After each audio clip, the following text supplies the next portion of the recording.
Andres Lorente. Normally I say, nice to see you at the popcorn counter, but actually I can barely see you tonight. James Ruzicka, I don't even know where you are. Are you in the same room I'm in? I'm over here. Over here. Oh. No, that's a stool. No, here. That's it. Yeah.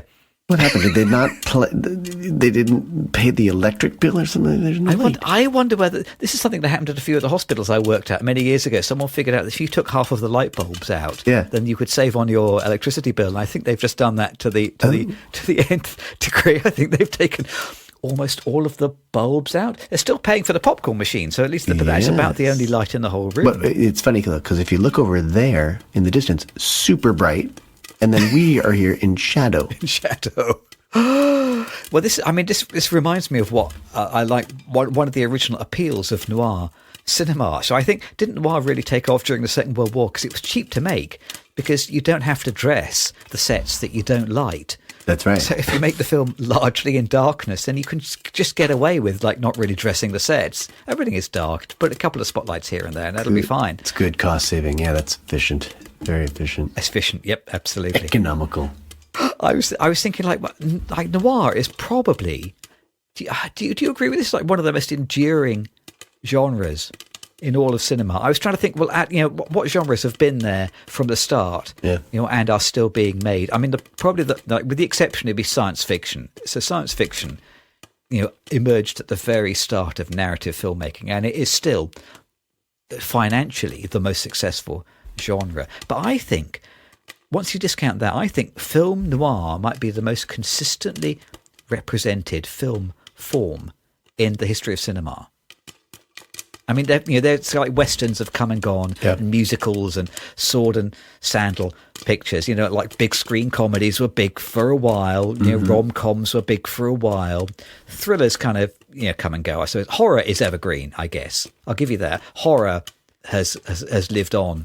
And will exist forever. But noir, I think, is eternally seductive, eternally reborn. I think. I reckon there's been like a defining noir picture in every decade of the history of cinema. I'll give you that. I'm going to concede that. Yes, for 80, 90 years. It's kind of just.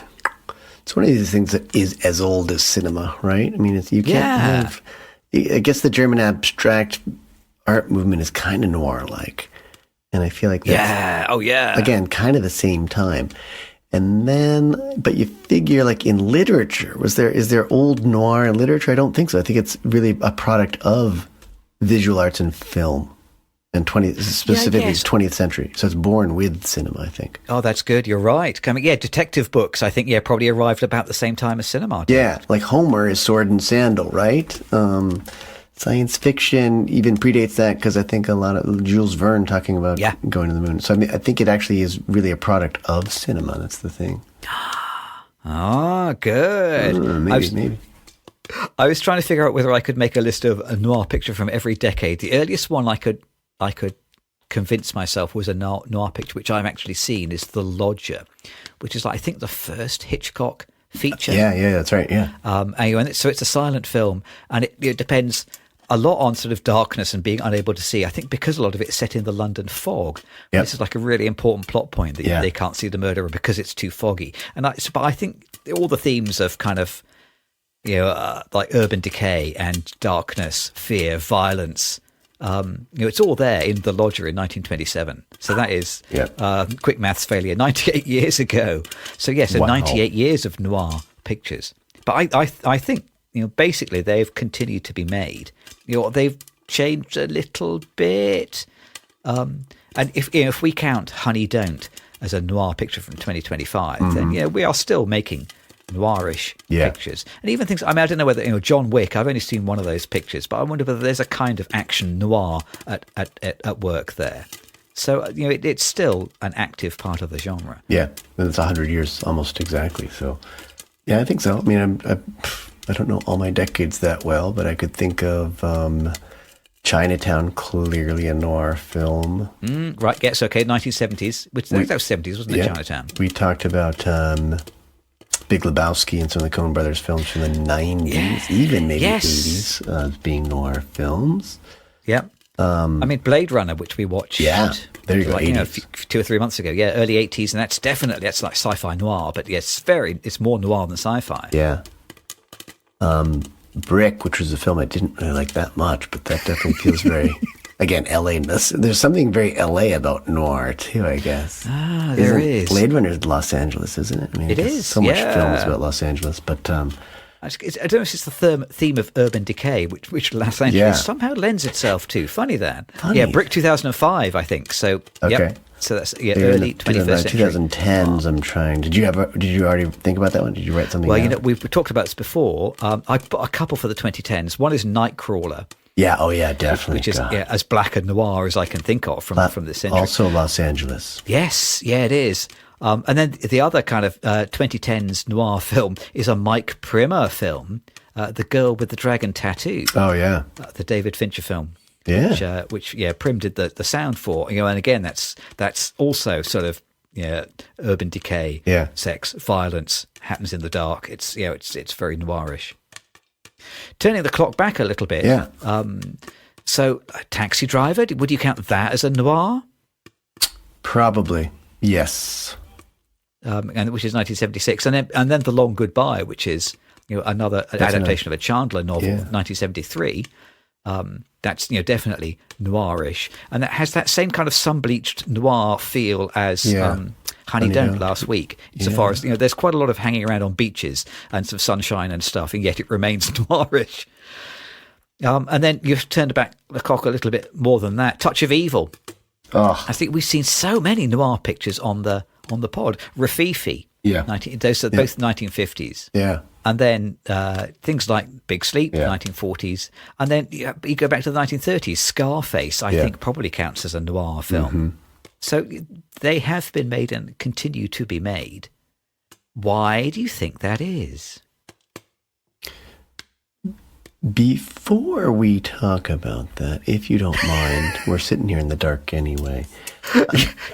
Yes. And I'll tie it together. Don't worry. I'm rethinking Taxi Driver, and the reason I'm rethinking Taxi Driver is because all those other films, I think, involve investigation. It seems like there's always some sort of mystery to be solved, and in Taxi Driver, it's much more this psychological thing, and this nut job who wants more revenge, I think. And I guess there is some level of investigation, but I think most noir films involve some mystery that needs to be solved. It's all about mystery. Is there no police involvement in? It's a long time since I've seen it. In Taxi Driver, I think there's police involvement, but it's much more about Travis Bickle. Sort of, he's interested in the. God, what's her name? Sybil Shepherd. Sybil Shepherd character. Jodie Foster. Yeah. And then, he's interested in sort of rescuing Jodie Foster. So it's a little less of an investigation. I don't think there's much police activity at all. But I mean, I might be totally wrong. It has been a while. But some of the others involve a private investigator or some sort of mystery or some sort of like murder that's already happened and trying to find answers. I mean, I guess Travis Bickle believes that he is Philip Marlowe, though, doesn't he? Yeah, I guess so. Does he not kind of think that he is the good guy who's going to rescue the girl and kind of bust open the crime ring and be a force for good? Yeah. So that is the wrinkle, I guess. That he's sort of delusional, a delusional investigation, right? But I think so to tie it together, I think a lot of noir films are basically about mysteries that need to be solved, and people like that. I think audiences like to know that there's something they don't know, and then have some strong character or some interesting character start to know it for you and communicate it for you. So I think that's probably one of the allures. Right. The investigator is clearly a proxy for the audience, isn't it? They and we do not know. We are finding out through their experience. I guess, and I'm not sure whether it's more satisfying when the detective is one step ahead of the audience or when the audience is one step ahead of the detective. Because there is entertainment to be had in both directions, isn't it? Yes. You enjoy that delicious dramatic irony when you know something and then you watch somebody else get it slowly. Yes. That's satisfying, and also it makes you feel clever, doesn't it? It does. And look at the fact that, like last week, we both chose the Humphrey Bogart character, Philip Marlowe, is the person we wanted to be. Yeah. So I think, audiences just naturally associate with that character. There are some themes that are common to all these noir pictures, and some of them are, like obvious. They're all dark. They're all a bit fatalistic. Often they're about kind of like outsiders. Yeah. Have these sort of flawed heroes. But there's also this really common theme, which is like really important, especially like in the in the detective movies, which is that there always have to be two cases which at first appear unconnected, but then it turns out, they are linked. I mean, I think that's how all of those Raymond Chandler books work. Mm-hmm. In all of them, Marlowe gets a case and comes up against a bit of a dead end, and somebody else gives him another case. And then it turns out that is actually connected to the first case, and that unlocks the key that lets him solve both of them at the same time. And that is one of those common themes, which I think it's so knitted into the noir kind of genre that you don't notice it happening. But I think for most of those films that we've named, it's sort of the same, that you think you're investigating one crime and then something else comes along which seems unconnected, and yet it turns out, it's the same thing. Yep. I think that has to be part of the recipe. And then no happy ending. It's the other thing I wrote on my list. Yeah. That there's none of those films really have a proper happy ending. I wonder whether, in general, audiences are kind of disappointed, I think, by a happy ending. There's some kind of superficial resolution, but things being all rosy and rainbows at the end is not a particularly rewarding tone to leave the audience with as they leave the cinema. Much though we might think we want a happy ending, I think kind of that we don't. Well, how can death ever be a happy ending? There aren't that many people who would find it a happy ending, so... I think, but in terms of films, mainstream films, most of them have happier endings than sad endings or unhappy ones or ambiguous ones. I think it seems to be but there's something inauthentic about it as a result. I guess that's life, right? Life is full of lots of happy, unhappy endings, I guess. But what you want to do is make sure you have a lot of endings so that you're not just stopping on the unhappy moment, but the next ending might be more happy. I don't know. Just keep ending. Yeah, endings are hard. You just have to keep doing it. Yes, there we go. Have you ever tried to write a noir? Ever been asked to write one? Oh, God, I don't think so. That's a good question. I can think back on. I don't think I've written one. No. There's a little project that I'm working on at the moment, which is just like for my own personal satisfaction. Yeah. I occasionally people at work, they ask you, what are you writing? What are you working on at the moment? So the thing I'm writing at the moment, I'll practice pitching it to you. So it's like a sort of noirish 1940s detective type story. So it's a sort of Philip Marlowe type story, except the main character is bitten by a vampire. And so he becomes like vampire private detective. Oh. And I think that sounds like a lot of fun. And I told my friend at work this, and she laughed her head off, and she thought it was hilarious. I think that's not the response I wanted. Wait a second. You're supposed to nod and say, that sounds like a great idea. Yeah, you'll sell the rights to that quick. So that really put me off. So the main lesson I took home from that is never tell your friends what you're writing. They'll just put you off. Yeah. Well, I think that's quite a fun idea. But this is like double noir, isn't it? You have the noir of the detective story, but then you're making it even darker and bleaker because the guy's is king of the Legion of the Undead at the same time. Maybe he could move to a culture. Maybe you should start investigating in like Finland in the winter, and then he moves down to the Patagonia in the summer months or something. I don't know. So he's got more. You have to spend a lot of the story like hiding in a box while he's being shipped from one place to another.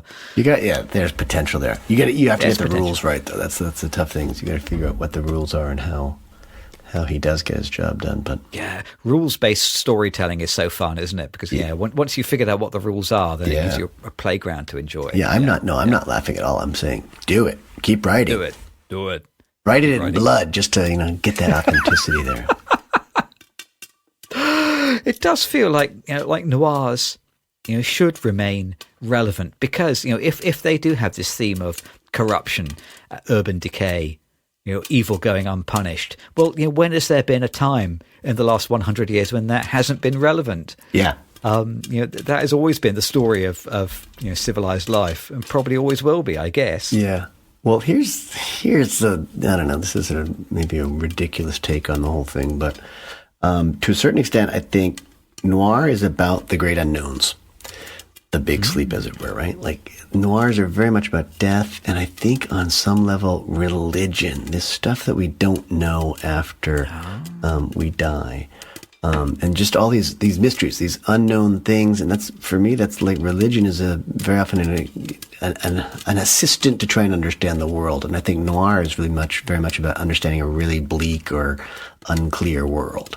So I think they'll always be around because the inherent emphasis on death and the unknown and the human desire to know more stuff. So there's something like weirdly, subversively, or subtextually religious about noir too.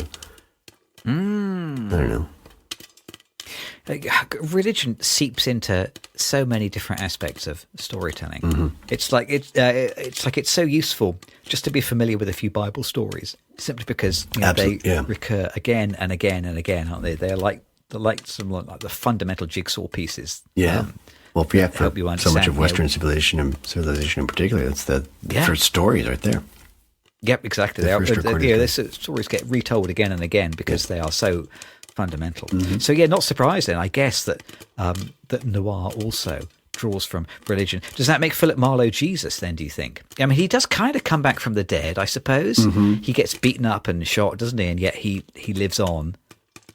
He does have this complete moral authority, which feels like that there's another sort of Jesus-style aspect. Yeah, he kind of saves the vulnerable and the in danger, and he kind of realizes that life is going to hell. Yeah. Oh yeah. So Philip Marlowe is Jesus. Yeah, he's living in a messy world. I think so. If not, he's at least our guy, right, in that world to represent us, and that's Jesus-like. Oh, that's good. I like that idea that God is too remote, but Jesus is our guy. Yeah. That's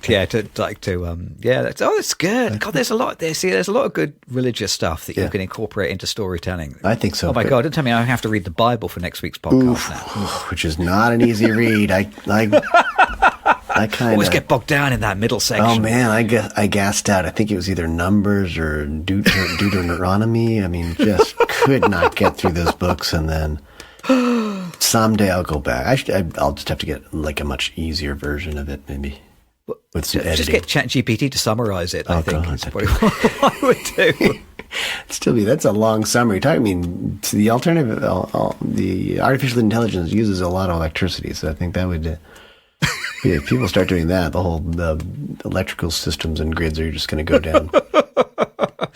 How did we get onto this from noir? Wait a second. How did we end up here? Well, I'll tell you where we're going. You just inspired me to write some sort of noir thing based on a biblical tale. So, that's good. Got some sort of story coming out of it.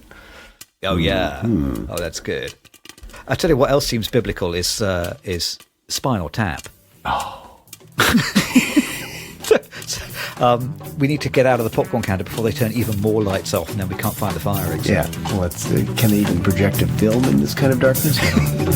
Yes, film seems very dark tonight. I think it's a music film, right? Listen to the soundtrack.